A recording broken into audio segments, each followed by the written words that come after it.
Great. It does show us live on YouTube. I see that we're live on Facebook too. So let me double check this.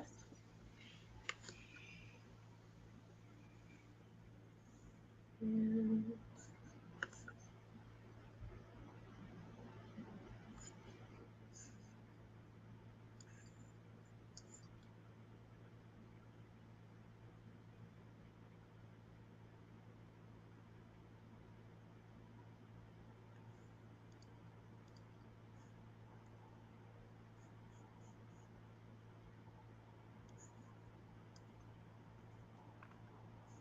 okay, and as people are starting to hop on, these are going incredibly fast, quickly. We're not having any time to really mess around with our broadcast, so I am just going to jump right into it. And as people start tuning in, then they'll tune in with us. And if they catch us at the end, then they can rewind and rewatch to their heart's content. And good morning, afternoon, evening, whenever you are watching this broadcast. I want to thank you for taking the time to get informed and learn more about all of our candidates on these candidate broadcasts today. We've had them since 11 a.m., so we're going all the way until about 4:30. We've invited state and county offices that are running with the hopes of you getting to know them one-on-one. And that's why we're making it more of a personal one-on-one interview as opposed to the traditional rapid fire back and forth types of a Q&A. I am Juliette Abdel, the president and CEO for the Westminster Chamber. I want you to continue to engage with our page long after campaigns, long after elections. So be sure that you're liking it, that you're following our page. All of our accounts, we're on everything social media except for TikTok. And you can find all that great resources, information that we post out about programs, events, and campaign information, etc. That being said, there is a share button on this video, and we encourage you to hit the share button on this video so others in your network can see that we're live and can also engage and learn more about these candidates that are seeking office, what qualifies them, what makes them the ideal candidate for you. There's a comment section on this video, and this is where we'll pull any comments that you may have, any questions that you have. Should we have time at the end of this broadcast, we'll be able to take them up. The questions are pre-collected by our policy group. They are not shared with our candidates in advance, so they know them as quickly as you know them, which is right now, today on this broadcast. So they've not had time to rehearse these. They are having that kind of as a off-the-cuff type of approach that we're taking. But I'm very excited to have you, Emma, on here with me this afternoon. Thank you for having me, Juliette. I love the Westminster Chamber, and I was noticing your founding in 2013 as I was logging on and looking at all of your materials, and we're coming up on 10 years. And we are. You've grown tremendously, and I'm so sorry to have missed the gala. On Friday, I was with all the other Adams County Commission candidates on a stage at a different candidate forum, but you're in my hearts because I know how much you celebrate and champion our small businesses and our just business community in general. Thank you so very much. And we did share, and I share on all of these, is all the candidates are always invited to our forums and opportunities for them to engage with the public. If they communicate to us what's going on, we're able to communicate that to the audience. And we did so at the gala and let them know that someone scheduled a forum on a Friday evening. So they are at a forum instead of being at our gala celebrating business. So do appreciate you communicating that back to us. I see a quick comment that's come to us from Parker Brown, giving us a good afternoon remark. Thank you, Parker, for sticking with us since the start. I think you have not missed any one of the videos until now, and there should be some reward for this at some point. We will turn this over, of course, right back to you, Emma, to share a little bit about yourself, maybe as an introductory and opening remark that you'd like to make with the audience. Yeah, thank you for the opportunity. And again, thank you, Westminster Chamber and all the members and folks who are watching for taking time out of your day to pay attention to civics and county commission candidates in general. These races are really important. Our county government is the backbone of our community. And often when asked, why are you running, I fall back and share a little bit about my family history. So if we haven't met yet, my story is that I was raised by a single mom. My mom was a public library's librarian. And that meant often when she didn't have childcare, we went with her to work. And growing up in a library isn't a bad way to go, and got to see local government in action and community service. Then, unfortunately, my mom passed away when I was 20, and my little sister was only 16. And it fell to me to find a place for her to go. And that process led us to offers of help, which got her a full ride scholarship to a local boarding high school. And I know that that backbone support isn't always there for our communities. And as I've told this story, I really realized how lucky we were, and you shouldn't have to be lucky to make it in Adams County. And I want to build a better county government where no one is left out and no one is left behind. Thank you so much for sharing such a personal story. I know I've heard it before, but every time I hear it, I learn, one other piece or part to it in it. And you get to understand why someone is seeking an office or why they're choosing to run and contribute to their community. So at this point, we'll transition over to our Q&A section. I'll display the question on the screen, and then I'll ask it of the candidates for a few seconds for them to then turn around and be able to answer in a 45-second window. So this first question is, how can the county best respond to the crisis of homelessness that our community is facing? This is a great question. It's really important. When I'm out listening to community, sometimes neighbors, even in Westminster, have walked me by homeless encampments, and everyone has a right to feel safe in their own community. We've got to say that first off. And so if you're ever feeling unsafe, I would encourage you to call the police, whether it's Westminster PD or you're unincorporated in our sheriff's department. We also have a mental health co-responder team. I know Westminster's had one for a while. We just added one this year in Adams County, and we are happy on the commission to support our sheriff in funding that program. We also have invested heavily in Adams County in a homeless response team, including some folks who are formerly homeless themselves, to help us respond when we do encounter folks in community, that just need additional assistance and guidance on how to get to a safer place to be so that they can feel safe too, because that rule applies to them as much as it applies to us, that everyone has a right to feel safe in their own home. Thank you for that thorough answer. Here's another question for you, and that is what your unique vision is for economic growth. I love the phrasing of this question, but I don't actually think that my vision is that different from yours and from folks that are out there. What I want is the ability to pay our bills. I want the ability for my kids to feel safe and go to a solid public school. I want to be able to have a good job and make sure that I'm tucking my kids in at night and that they feel safe. And when I'm out listening to community, that is the same thing I hear. The hopes and worries of my community members are around having a good job that is safe, that is close to home, that they can earn a good enough living, that they can take care of their family, pay for those unexpected bills, and then have a little extra to be able to buy presents at Christmas or whatever you celebrate. And I really have an economic vision that's centered around that quality of life for everyone who lives here. Our next question is, how has your past experience prepared you for the position that you are running for? I love this question, and as a re-elect, I think my past experience is a lot about how are things going in Adams County, and I'm really proud of the work that we've done to make sure that we're investing not only in our small businesses and economic development associations and the chambers like yourself, but that we are also reaching out to community and building that safety net. We at the county are responsible for a number of backbone services, our child and family services, our human services department, as well as working with nonprofits. We just took a tour of a Precious Child, and if you haven't been recently, I encourage you to go. Those nonprofit partners and regional collaboration are really key to success moving forward. And I believe that my time in service prepares me to do that work.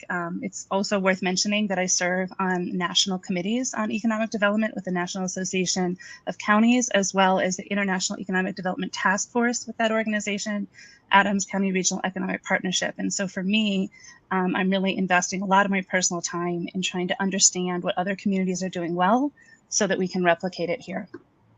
Thank you. What element of the county's government is most ineffective and why? Oh, that's a really good question. Let me think about that. I think right now, community itself is feeling really disconnected. We had a couple of years where, if we look at just the pandemic in general, everyone was asked to stay home and not go to events, and that created a lot of disconnection for folks. And we are still rebuilding community connection. And what I'd like to see is more community connection, both in neighborhood groups, as well as those business partnerships and business relationships. And, the chamber is a huge piece of that, but so are neighborhood groups, and even your HOA. So if you feel like there's some place where the county needs to be engaged, please just email me. I know the contact information is going to come up at the end. We want to be reaching out and hearing from you so that we can all form those connections with each other and be communicating. Thank you for that. It looks like Mayor Pro Tem DeMont is back. I know he was with us at the start. He's back this afternoon, wishing us a quick good afternoon. Here's another question for us, and that is, what ideas do you have to increase accessibility and affordability throughout the county? Okay. For transportation or in general? Yes, in transportation. Thank Okay. you. All right. So I think that transportation is a huge issue. We have train lines, but they are insufficient. We have the B line that comes up through Westminster, but basically stops at Westminster train station. And I know Westy would love to see that completed. And line coming up through Adams, as well as different resources available in different parts of the county. But in general, I think the cost of living is really crushing folks right now, and they're having trouble making ends meet. And that comes up in a lot of different ways, including lack of access to affordable childcare. Because when you have to pay, I think it's on average $2,000 a month for an infant care these days, then that impacts everything else you can do. So bringing down costs and working collaboratively to have more affordable options in general for everything that our residents need will help make all of these things easier to manage.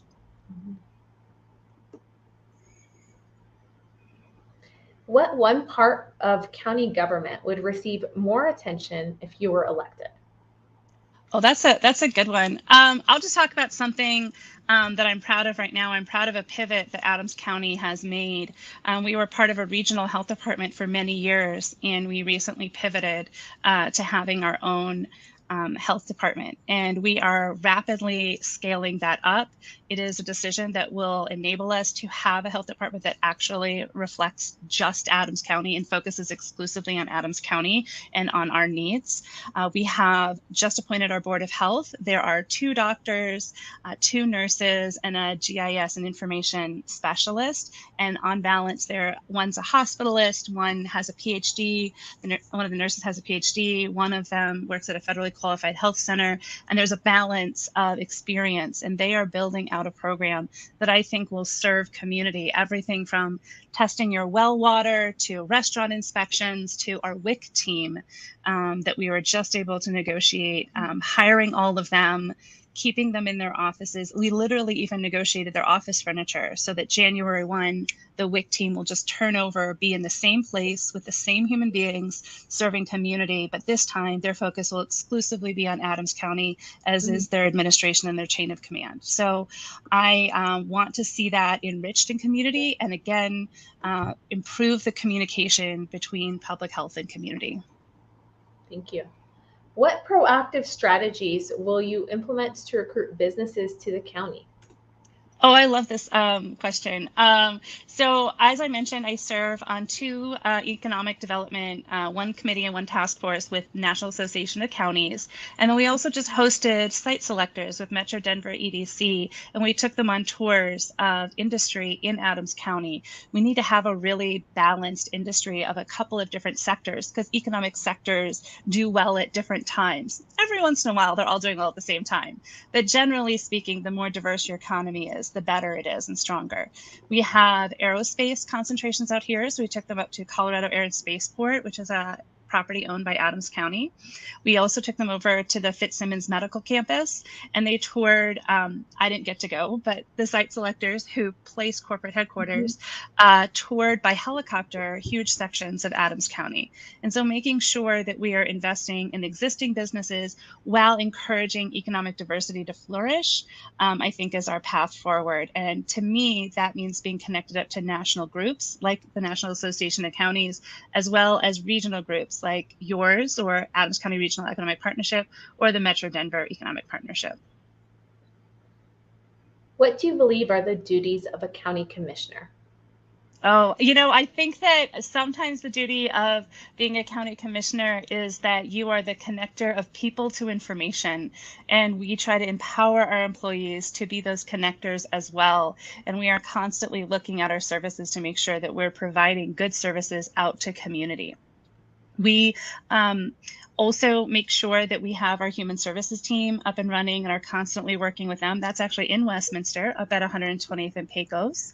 And we are also the funders of our sheriff's department, our clerk's department, our DAs, making sure that they are fully staffed and making sure they have what they need to run efficient and effective programs. So while we are not in charge of those independently elected offices, supporting them is really important. We have over 2,500 employees, and they serve all of Adams County. And we also have 1,000 square miles. And of that 1,000 square miles, there are over 500,000 people who live here and over 100,000 people for whom they don't have a municipal government. We are their local government.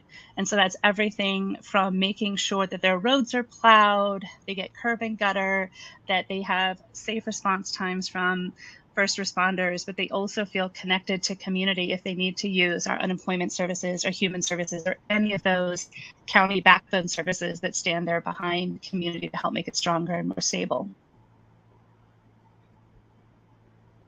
Just giving it 1 second because it looks like you're slightly lagging with my internet. So I'm just going to give you just a quick second for it to come through. And I heard you completely fine. I just want you to I just wanted you to be clear on my end before I move it forward. So this question actually touches slightly some of the things that you were just referencing. With crime rates exploding, what steps should the county take to both support the sheriff's department and ensure that the DA's office is adequately addressing the problem? Yeah, this is, again, a great question. Our DA and our sheriff have managed their own departments, and they have come to us for staffing requests, and we have been able to fulfill every single one of their staffing requests that they have come to us for. They also reach out to us for support in other programs. For example, we were diligent advocates in cooperation with our district attorney to bring down an additional $2 million in federal grants for our first of its kind victims of personal violence, domestic violence for Adams County and the 17th Judicial, so that victims of intimate partner violence have resources and have a high-risk task force for the first time ever. And that included all kinds of cooperative work with nonprofits and our DAs and our police chiefs.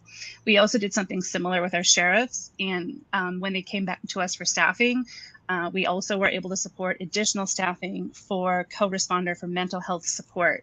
I mean, quite frankly, I think that we all know across our background and community, no matter what zip code you live in, you know what keeps us safe. It's living in communities where we look out for our neighbors, where we have great schools, where we have access to healthcare and primary care, and where the people who are sworn to serve and protect us have those community relationships and are trusted.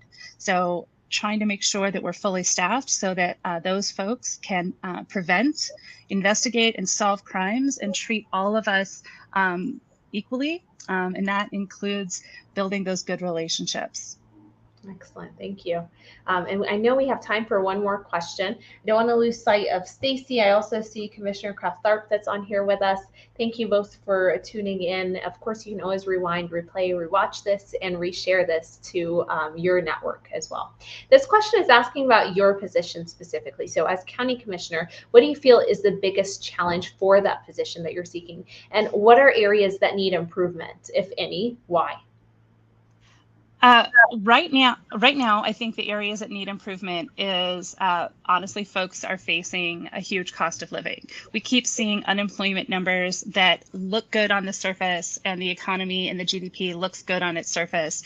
And I feel like I've been describing an undertow where folks are working and working and working, but the undertow of either the cost of housing or the cost of childcare is a really big deal, or the cost of goods is a really big deal. And with the war on in Europe and the breadbasket of Europe, which is the Ukraine, being out of commission for most international trade, we're seeing a huge crunch on the cost of living and the cost of goods because the Europeans are now competing for the same products that we want to have.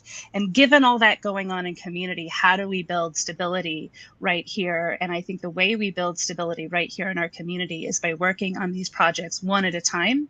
For example, we are the first county in the state of Colorado to form a partnership with our early childhood group to make sure that we have universal pre-K up and running and hopefully we'll be the first county to do so and have the local coordinating organization for the Department of Early Childhood in Adams County. Their first meetings are happening basically as we speak, and we should have more childcare at a more affordable rate, which will help all the families in Adams County. Thank you so much for that answer. Here is the quick plug for your campaign website. That's emmapinter.com. For those of you that are tuned in, please share this out or follow this link later. This is supposed to be quick, and it's designed to be little nuggets that you hear from the candidates and interest you in learning more about who they are. Their pages they've taken time to put thought into their pages, what their issue areas are, what they're passionate about, why they're qualified for it. So please do go and visit this page. Contact Emma directly if you have any questions or additional thoughts that you may have before elections roll around, so you can be as informed as possible. But before I completely close this out, Emma, I'm giving you a couple of minutes so that you can share some closing remarks or maybe a closing statement if there was anything that you didn't touch on that you were hoping to get across there to the audience. Yeah, I really appreciate that. I appreciate these opportunities. I saw the ballots literally being printed at the county clerk's office this morning. They'll be mailed in Adams County October 17th. So be watching for them by maybe October 20th or so. They're due back November 8th this year by 7 p.m. I always use the 24-hour drop box at Westminster City Hall, but I might be a little biased, a little West Seat proud there. Yes. So if you're voting, make sure you drop it off. My website is noticed here, but you can all reach out to me or text me with a question. My cell phone is 720-239-2053. Once again, that's 720-239-2053. Please reach out with any questions. My whole joy in being in local government is that we get to do a little bit of lots of different types of work. And all of your work matters. And we need, as I said at the beginning, to be building an economy that leaves no one out and no one behind, and that includes you. Thank you so much for that closing statement, the remarks, spending time with us this afternoon. I know you have other places that you can be, and so choosing to be here, choosing to share about your candidacy and what qualifications you have means a lot, I know, to our organization and to those viewers that were on here. We are going to exit out, but please do refresh this page as we will be back with Adams County Sheriff candidates. And so we do have two that we'll be interviewing here for the remainder of the afternoon. Stick around with us. Thank you so much, Emma, for being on here. I hope you have a terrific rest of